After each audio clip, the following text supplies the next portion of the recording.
ভোটটা মনে করেন আজকে বর্জন করেছি। হয়তো আপনারা অনেকে বলবেন আপনি দিন শেষে কেন বর্জন করলেন? সারা বিশ্বে দেখুক যে কতটা আপনি সুষ্ঠু নির্বাচন করলেন আপনারা, আর এই কেন্দ্রে কতটা সুষ্ঠু নির্বাচন। তাহলে আমি কেন, সারা বাংলাদেশে আপনি দেখবেন প্রতিটা কেন্দ্রে কিন্তু জোরকে জোরকে ব্যালট মেরেছে, অনেক জায়গাতে কিন্তু জিরো ফলাফল দেখাচ্ছে।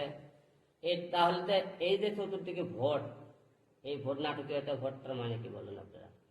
এখানে আমাকে পরিকল্পনাভাবে হারানো হয়েছে, কারণ তারা জানে এখানে হিরো আলম গততে পাস করেছে, এবারও পাস করবে, তাই আমাকে আজকে পরিকল্পনাভাবে হারানো হয়েছে, তাই আমি আজকে ভোটটা বর্জন করলাম। আপনার কাছে কোনো লিখিত অভিযোগ জানাবেন কিনা যে আপনি বর্জন করেছেন? হ্যাঁ, আমরা তো এটা লিখিত অভিযোগ অবশ্যই দেব। আজকে আমরা যেহেতু নির্বাচনের ফলাফল নিয়ে ব্যস্ত, আজকে আমরা কাল সকালে এটা আমরা লিখিত অভিযোগ দেব যে ভোট বর্জনের বিষয়টা। কারণ লিখিত ছাড়া লোকজন তো মুখের কথা বিশ্বাস করবে না কোনো কিছু। অবশ্যই কালকে আমরা লিখিত দেবো কি কারণে আমরা বর্জন করলাম।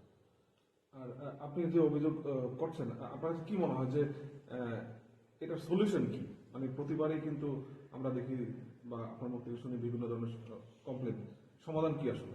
এটা সমাধান কি, আমি অনেক চিন্তা ভাবনা করে দেখলাম যে এই মনে করি এই শ্রেণীর লোকেরা, এক শ্রেণীর লোকেরা কোনো টাইমে চাইতেইছে না হিরো আলম সংসদে আসুক, জনগণের জন্য কাজ করুক, জনগণের জন্য কথা বলুক। তা না হলে আমি এটি 3টে বার নির্বাচন করলাম, এই 3টে বারই এই একই ব্যক্তির সাথে কিন্তু আমার মনে করি ভোট কাটাকাটি হয়েছে। এই একই ব্যক্তি কিন্তু কুকুরিটা বাড়ি কিন্তু আমার আসনটা ছিনে নিয়েছে। সেই হিসেবে বোঝা যায় এই আসনে এই ব্যক্তিটা আমাকে কোনোরকম ভাবে উঠতে দেয় না, এবং যতবারই নির্বাচন করেছি আমার নৌকোর সাথে আপনি মনে করেন গন্ডগোল হচ্ছে। এইবার দেখেন তারা গন্ডগোল না করে কি করছে দেখেন, জোর করে সিল মারছে, টাকাটা ভোট কিনছে। আবার দেখেন আরেকটা দল দেখেন বিভিন্ন দলের লোকজন নিয়ে কিন্তু আমাকে হারানোর অনেকভাবে চেষ্টা করেছে। আমাকে কিন্তু আপনি দেখেন প্রথম দিনে কিন্তু আওয়ামী লীগের লোকজন কিন্তু মারধর করেছিল, দ্বিতীয় দিনে কিন্তু আমার সাথে মারামারি হয়েছিল।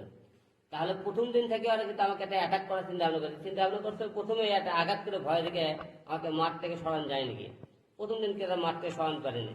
আমি এই জন্য আমার নিজেও জেদ লেগে থেয়েছিলাম, এখানে ছিলাম লাস্ট পর্যন্ত তোমরা কি করো আমি তোমাদের ফলাফলটাই দেখবো। কারণ আমি জানি আমি এখানে পাশ করতে পারবো না, ওরা আমাকে পাশ করতে দিবে না।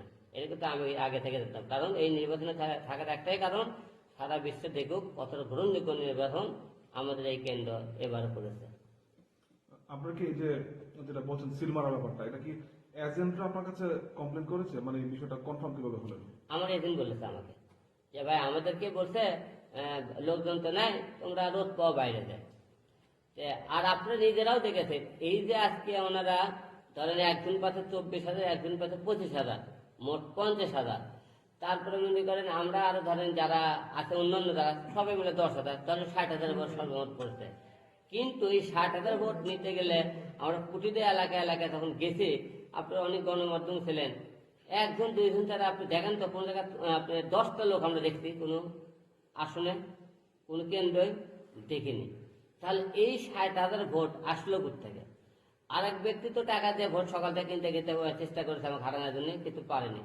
কিন্তু বিকল্পে যখন দেখছি আমি ভোটের সংখ্যা অনেক এগিয়ে আছে, তখন থেকে জোর করে সিল মেরে কিন্তু আমাকে হারানো হয়ে যাবে।